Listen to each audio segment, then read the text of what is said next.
فاتحہ۔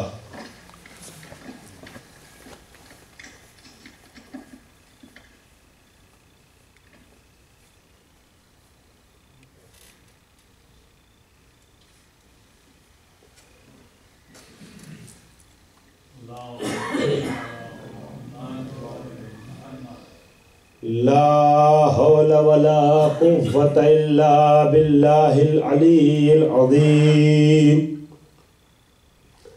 أعوذ بالله من الشيطان اللعين الرجيم۔ بسم الله الرحمن الرحيم۔ الحمد لله الذي هدانا لهذا وما كنا لنهتدي لولا أن هدانا الله الذي علم بالقلم علم الإنسان ما لم يعلم الذي لا يبلغ مدحته القائلون ولا يحصينا ما أولادون ولا يؤدي حقه المجتهدون الذي لا يدركه بعد الهمم ولا يناله غوص الفتن الذي ليس لصفته حد محدود ولا نعت موجود ولا وقت معدود ولا أجل ممدود الذي فطر الخلائق بقدرته ونشر الرياح برحمته وخلق الإنسان بلطفه وابتدى بالصخور ميدا ناغزه ثم الصلاة والسلام والتحية والإكرام على سيد الأنام بالقاسم المصطفى محمد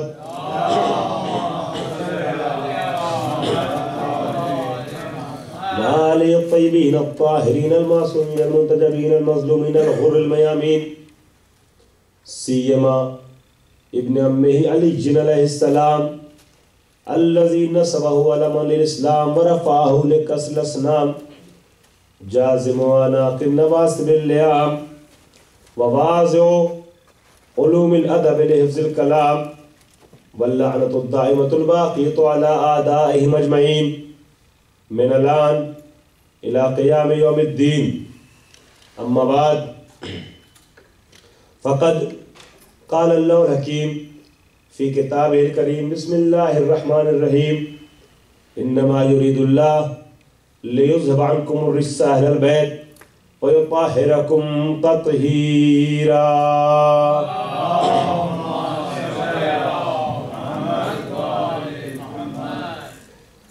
حضرات، شرح حدیث قصہ عنوان کے تحت گفتگو کا سلسلہ کل شروع ہو چکا ہے۔ میں نے آپ کی خدمت میں عرض کیا کل کی مجلس میں کہ آیت تطہیر دو نبیوں کی دعاؤں کے نتیجے میں نازل ہوئی ہے۔ ایک کا ذکر انشاءاللہ عشرے کے آخر میں آئے گا اور ایک نبی کا تذکرہ میں نے کل کی مجلس میں کیا۔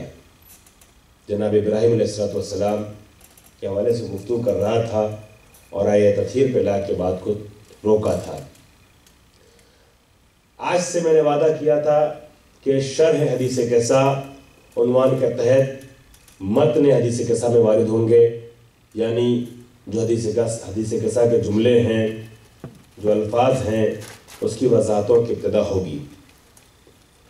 لیکن اس کے پہلے بھی کچھ ابتدائی باتیں حدیث قصہ اور راوی حدیث قصہ کے حوالے سے کہنا بہت ضروری ہے جب شرح کی گفتگو ہے، شرح کی بات چل رہی ہے۔ عزیزان محترم، خود حدیث قصہ کتنی عظیم روایت ہے، اس کا تذکرہ نبی کی زبانی بھی آئندہ مجالس میں ہوگا کہ نبی نے خود حدیث قصہ کی فضیلت کیا بیان کی ہے، خود حدیث قصہ میں موجود ہے۔ ہم عربی عبارت پڑھ کے آگے بڑھ جاتے ہیں لیکن اس کے مفہوم پہ غور نہیں کرتے ہیں۔ انشاءاللہ گفتگو آگے آئے گی کہ حدیث قصہ پڑھنے کے فائدے کیا ہیں جو نبی نے بتائے ہیں، بہت عظیم فائدے جس کا تذکرہ خود حدیث قصہ میں ہے۔ اور ایک فائدہ میں آپ کی خدمت میں آج عرض کروں گا کہ جو روایات میں نہیں ملے گا مگر روایات کے پیچھے چھپی ہوئی حقیقتوں سے کھنگال کے پیش کیا جا سکتا ہے۔ اور خود حدیث قصہ کی اہمیت کے اعتبار سے ایک بات آپ کی خدمت میں عرض کر دوں کہ کیسی عظیم روایت کا نام ہے حدیث قصہ۔ دیکھیں حضرات، نبی کے ذریعے سے ہم تک جو باتیں پہنچی ہیں وہ 3 طریقے کی ہیں۔ پوری توجہ رکھیے گا، شروع سے میرے ساتھ چلیے گا۔ 3 طریقے کی ہیں۔ کبھی ایسا ہوتا ہے کہ الفاظ بھی نبی کے ہوتے ہیں، ورڈنگ بھی نبی کی ہوتی ہے، جملے بھی نبی کے ہوتے ہیں، اور لفظوں کے ساتھ ساتھ بات بھی نبی کی ہوتی ہے، مطلب اور میٹر بھی نبی کا ہوتا ہے، ما فی الضمیر بھی نبی کا ہوتا ہے۔ جب الفاظ بھی نبی کے ہوں اور بات بھی نبی کی ہو تو اسے حدیث نبوی کہا جاتا ہے۔ نبی ہی کا مفہوم ہے، نبی کا ہی میٹر ہے، نبی جو کہنا چاہ رہے ہیں وہی چیز ہے، اور جو لفظ یوز ہو رہے ہیں وہ بھی نبی کے ہی ہیں۔ تو جب بات بھی نبی کی ہو، الفاظ بھی نبی کے ہوں، تو اسے حدیث نبوی کہا جاتا ہے۔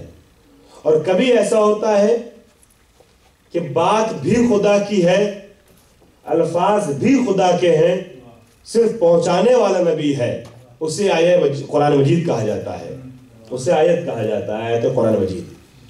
اور کبھی ایسا ہوتا ہے کہ بات خدا کی ہوتی ہے، الفاظ نبی کے ہوتے ہیں، تو اسے حدیث قدسی کہا جاتا ہے۔ یہ 3 طریقے کی چیزیں ہیں جو نبی کے ذریعے ہم تک پہنچی ہیں، مگر کتنی دیانت داری ہے نبی کے وجود میں۔ حدیث قدسی بھی پہنچایا، آیہ قرآنی پہنچایا، اپنی حدیثیں بھی منتقل کی، مگر نہ حدیث کو حدیث قدسی سے ملنے دیا، نہ حدیث قدسی کو آیہ قرآنی سے ملنے دیا۔ کتنا معیار بلند ہے نبی کی دیانت داری کا کہ تینوں چیزیں خود پہنچا رہے ہیں، مگر حدیث کو بتا رہے ہیں یہ ہمارے جملے ہیں، ہماری بات ہے۔ حدیث قدسی بات خدا کی ہے، مگر بتانے سے پہلے یہ بتا رہے ہیں کہ الفاظ ہمارے ہیں، اور قرآن مجید کو پہنچانے سے پہلے یہ بتا رہے ہیں کہ یہ بات بھی خدا کی اور الفاظ بھی خدا کے ہیں۔ آپ نے محسوس کیا کتنا عظیم ہے وہ نبی کہ جو 3 چیزیں پہنچا رہا ہے، مگر دیانتداری کا معیار یہ ہے، کمال یہ ہے کہ نہ حدیث کو آیت سے ملنے دیتے، نہ آیت کو حدیث سے ملنے دیتے۔ اب عزیزان گرامی، حدیث قصہ کا کمال یہ ہے کہ اس میں آیت قرآنی بھی ہے، حدیث پیغمبر بھی اور حدیث قدسی بھی ہے۔ صلوات پڑھیں محمد آل محمد۔ بڑی عظیم بات، بڑی آسانی سے میں کہہ کے آگے بڑھ گیا اور آپ بھی اسی طریقے سے گزر گئے۔ حدیث قصہ کا یہ کمال ہے، کتنی معتبر ہے یہ روایت، یہ دعا کہ جس میں حدیث بھی ہے، حدیث قدسی بھی ہے اور قرآن کی آیت بھی ہے۔ اور عزیزان گرامی، حدیث قصہ اس روایت کا نام ہے جس میں دعا بھی ہے، فضائل آل محمد کے سمندر بھی ہیں، واعظ و نصیحت بھی ہے، پیغامات بھی ہیں، اصلاح انسانی کے راستے بھی ہیں، یہ سب حدیث قصہ موجود ہے۔ اور عزیزان محترم، میں ایک بات اور آپ کے حوالے حدیث قصہ کے ذریعے سے کروں کہ حدیث قصہ کا یہ کمال ہے۔ حدیث قصہ پڑھنے کا ایک فائدہ پیش کرنا چاہ رہا ہوں، لیکن وہ فائدہ کتابوں میں نہیں ملا ہے، بلکہ راویان حدیث قصہ کو جب دیکھا ہے، ان کے بارے میں تحقیق کی ہے، تب وہ حدیث قصہ کا فائدہ نتیجے کے طور پہ سامنے آیا ہے۔ بہت لطف اندوز ہوں گے آپ۔ دیکھیے، ہمارے یہاں زیادہ تر حدیث قصہ جس راوی سے نقل ہوئی ہے ان کا نام ہے جناب جابر بن عبداللہ انصاری، اور قلت کے ساتھ کہیں کہیں کسی ایک اور راوی کے ذریعے سے نقل ہوئی ہے، وہ راویہ ہیں جناب ام سلمہ۔ ان 2 شخصیتوں سے ہمارے یہاں روایت نقل ہوئی ہے، اور اہل سنت کے یہاں بھی زیادہ تر یہ روایت جناب ام سلمہ سے نقل ہوئی ہے۔ ہمارے یہاں زیادہ تر یہ روایت جناب جابر سے نقل ہوئی ہے، کہیں کہیں جناب ام سلمہ سے، ان کے یہاں زیادہ تر جناب ام سلمہ سے روایت نقل ہوئی ہے۔ عزیزان گرامی، یہ دو ہیں راوی ان کے یہاں جن بڑی کتابوں، بہت سی کتابوں میں، لیکن جن دو بڑی کتابوں میں حدیث قصہ کا تذکرہ ملتا ہے اس میں صحیح مسلم ہے اور مسند احمد بن حنبل ہے. ان دونوں کتابوں میں جناب ام سلمہ سے روایت نقل ہوئی ہے. اب آئیے ان دونوں شخصیتوں کے بارے میں ذرا سا غور و فکر کرتے ہیں. جناب جابر کون ہے اور جناب ام سلمہ کون ہے؟ جناب دیکھیں، جب شرح حدیث قصہ ہے تو حدیث قصہ کے راوی کے بارے میں بالکل ذکر نہ ہو تو ناانصافی ہو جائے گی شرح اور ڈیٹیل کے باب سے. عزیزان گرامی، جناب جابر پیغمبر اکرم کے صحابی ہیں اور ہم نے کسی روایت میں نہیں پڑھا کہ جناب جابر پیغمبر کے صحابی بنے تھے بچپنے میں یا کم سنی میں. ہمیں یہ ملا ہے کہ اسلام کے کئی جنگوں میں جناب جابر مجاہد اسلام بن کے گئے تھے اور بہت سی جنگوں میں سقائی کا کام کرتے تھے، یعنی مجاہدان اسلام کی مدد کرتے تھے، ان کو پانی وغیرہ پلاتے تھے. عزیزان گرامی، تو کچھ جنگوں میں، جس میں سے جنگ احد بھی ہے، اور جنگ احد اسلام کی سٹارٹنگ والی ابتدائی جنگ ہے، توجہ ہے نا، ابتدائی جنگ ہے جنگ احد. عزیزان محترم، اسلام کی دوسری جنگ کا نام ہے جنگ احد. اس میں مجاہد بن کے جناب جابر گئے تھے. اس کا مطلب یہ ہوا کہ کچھ عمر تھی ایسی کہ تلوار چلانے کے لائق تھے، میدان جہاد میں جانے کے لائق تھے.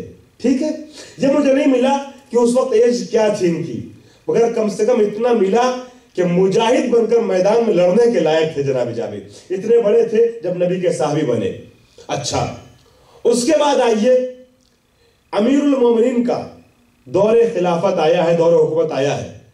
امیر المومنین کا دور حکومت پیغمبر اکرم کی آنکھ بند ہونے کے 25 سال کے بعد آیا ہے. نبی کی خلافت پر 25 سال تک نااہلوں کا قبضہ تھا. توجہ ہے نا، ایک ایک لفظ پہ توجہ چاہوں گا. نااہلوں کا ناجائز قبضہ تھا نبی کی حکومت اور خلافت پر. 25 سال کا گیپ ہوا ہے، فاصلہ ہوا ہے.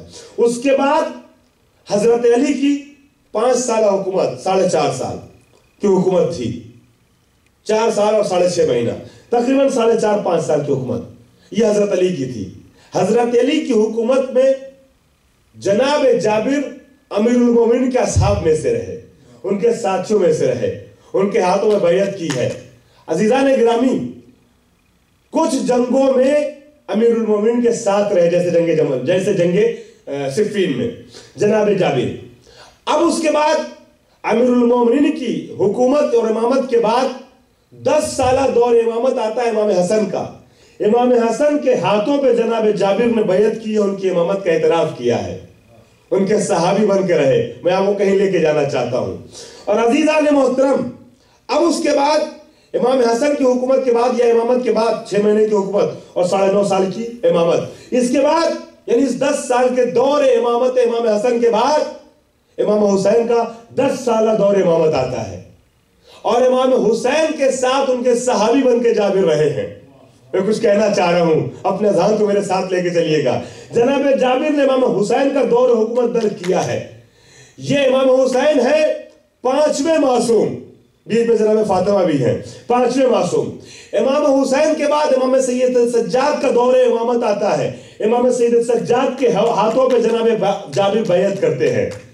اور واقعہ کربلا کے بعد پہلے زائر امام حسین جناب جابر بنتے ہیں، اور پہلے وہ انسان بنتے ہیں جنہوں نے امام حسین کا پرسہ جناب سید سجاد کو دیا ہے ان کی آزادی کے بعد، ہے نا.